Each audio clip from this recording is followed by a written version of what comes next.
welcome. Today we're going to be doing the manifestation blueprint series. This is episode 2, and if you guys missed last week, please check the description below and I'll put a link there for you. And I'll be producing these videos every week. Yay! And if you haven't done so already, please subscribe right below. Like, comment. If you have any questions, please share them, and I will be reading them each week, and I will definitely try to answer all of them. Okay, so this is the second week, and you should have these 3 things completed. 1 is your goal list, your intentions, what it is that you want to manifest. 2, you should know whether you're a process or a focus person. 3, you should definitely have your emotional grid all laid out. Okay? And I hope you guys have also too been practicing self-love and not self-criticism. Okay? That's a no-no. Okay, so let's start with this week. The next variable in the manifestation blueprint is the comparative. What does that mean exactly? Okay. So like last week, we had 2 ends of the spectrum. You had process and you had focus. This week, we're working with the comparative variable. And again, you have 2 ends of the spectrum. You have the internal and then you have the external. Okay, so in order to manifest, we need to have something to compare it to, right?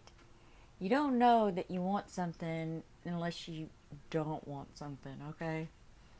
So depending on which end of the spectrum you're in will depend on how you go about deciding exactly what it is that you want to manifest.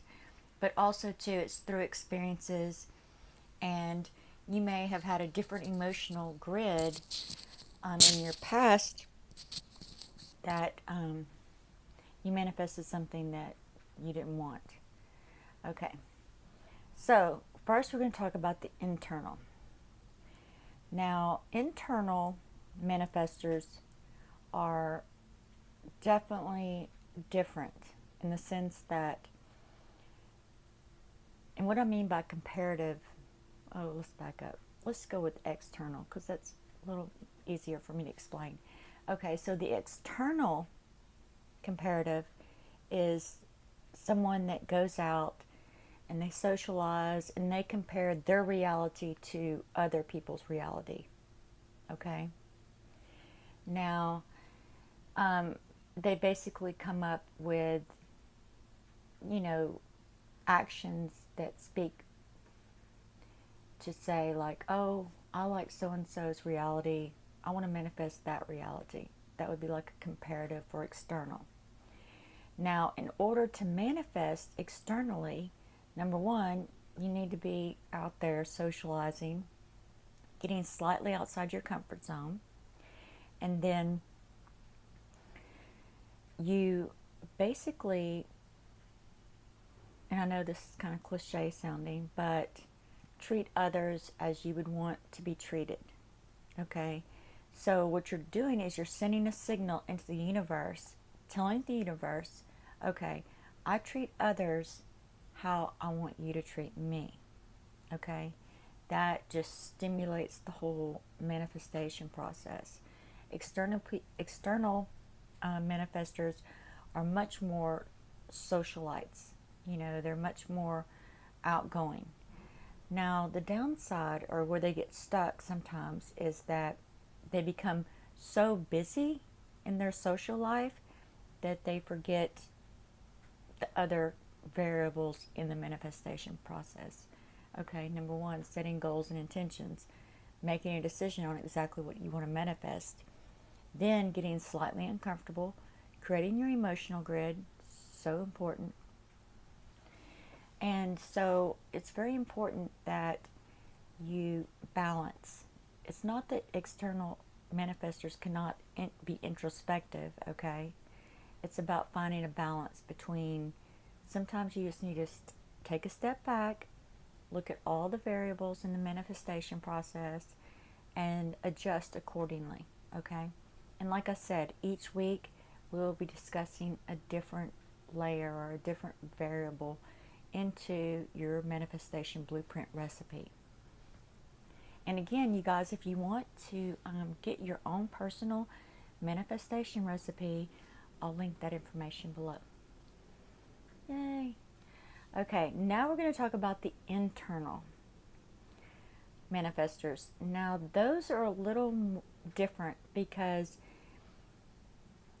they are more about introspective, okay? They are all about manifesting from their relationship with themselves, okay? Sometimes they can come across as narcissistic or all about me. Hey, look at me. But that's just how they manifest, okay? For example, and I am internal, by the way, okay? So I do a lot of my manifesting alone. I do have a divine partner now, and he's also internal, so we work perfectly together. But we have to have our alone time. We have to give each other that space in order to be internal. Look at our relationship with ourselves. Now, it goes against normal society to be an internal manifester. And a lot of internal manifestors really have a hard time because the whole cliche, do unto others as you would want them to do unto you. But in the case of an internal manifester, they need to do unto themselves as they want the universe to do unto them. So they need to be good to themselves. They need to treat themselves literally by cooking a gourmet meal by themselves, looking up the recipe, purchasing the ingredients, spending hours doing prep work. That is a way of, just creating a relationship with themselves. And they're doing this just for themselves, okay? That actually tells the universe, hey, she's got these goals and intentions, and the universe goes to work manifesting for him or her. Okay.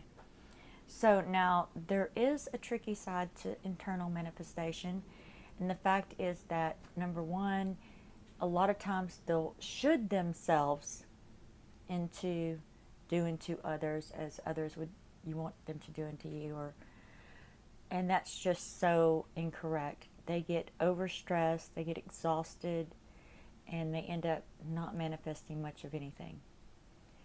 And it just kind of goes against the grain of things, of what we're taught growing up or whatever. And they do need that space. They need that alone time to go out and create their reality. Now, the next part of the internal manifester is that sometimes they forget to go out at all. They get so focused on their internal world that they don't go out and create new actions. They don't get outside their comfort zone, because why would they? They're in a relationship with themselves and they're in a little bubble or whatever. So it goes both ways, like for an internal manifester, they definitely need to get out, create new actions, slightly uncomfortable ones, but they need to do it for themselves, okay? Whereas an external manifester needs to go out and maybe cook a gourmet meal for their closest friends or even acquaintances, which would probably make them feel a little uncomfortable. And then that helps them manifest. Yay! I'm sorry. We have some Santa Ana air coming through California right now, and it's extremely dry. Got my herbal tea. So if you guys have any questions about internal manifestors or external manifestors, and remember, not there's not one that's better than the other. It's just about recognizing which one you are so that you can manifest more powerfully, more consciously, the reality that you want to live. Okay, if you have any questions, please put them in the comments section below, and I will answer them next week. Much love.